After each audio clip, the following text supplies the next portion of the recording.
Giant killers అంటారు. అంటే ఒక ప్రముఖ వ్యక్తిని ఓడించే వాళ్ళని ఎవరినైనా సరే జైంట్ కిల్లర్స్ అంటారు రాజకీయ పరిభాషలో చూసుకుంటే కనుక. అయితే వాళ్ళకి అవతల పార్టీ తగిన గుర్తింపు ఇవ్వాలి.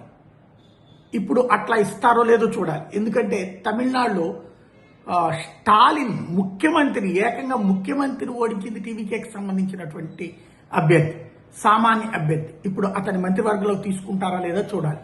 జైంట్కి అది ఒక ఎత్తు అయితే, మమతా బెనర్జీని క్రిందసారి నందిగ్రామ్లో ఓడించినటువంటి సువేందు అధికారి, ఆ తర్వాత ఆవిడ మళ్ళీ భవానీపూర్ నుంచి పోటీ చేసినప్పుడు అక్కడి నుంచి కూడా చేశాడు.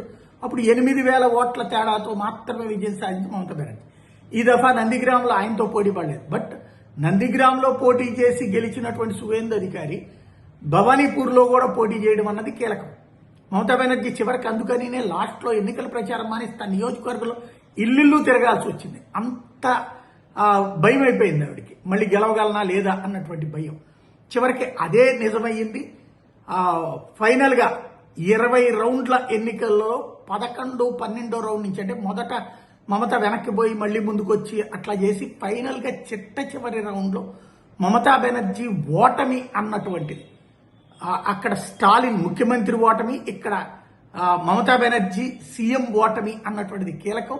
సువేందు అధికారి ఒకప్పుడు నందిగ్రామంలో సువేందు అధికారికి అండగా నిలబడి తన పార్టీలోకి కూడా తీసుకుని సీట్లు ఇచ్చినటువంటి మమతా బెనర్జీ, ఆ సువేందు అధికారితోనే గొడవ పడినటువంటి మమతా బెనర్జీ క్రిందసారి అతని చేతిలో నందిగ్రామంలో ఓడిపోయింది.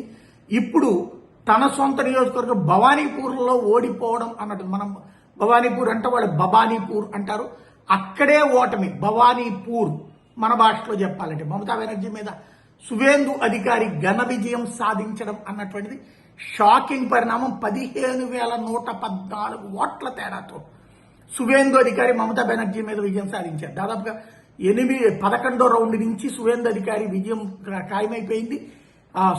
15,114 ఓట్ల తేడాతో మమతా బెనర్జీ ఓడిపోయింది. స్టాలిన్ 9,000 ఓట్ల తేడాతో మమతా బెనర్జీ 15,000 ఓట్ల తేడా. సొంత నియోజకవర్గంలో ఓవరాల్గా బెంగాల్లో 208 సీట్లలో బీజేపీ గెలిచింది. 79కి తృణమూల్ కాంగ్రెస్ పరిమితం కావడం ఒక ఎత్తు.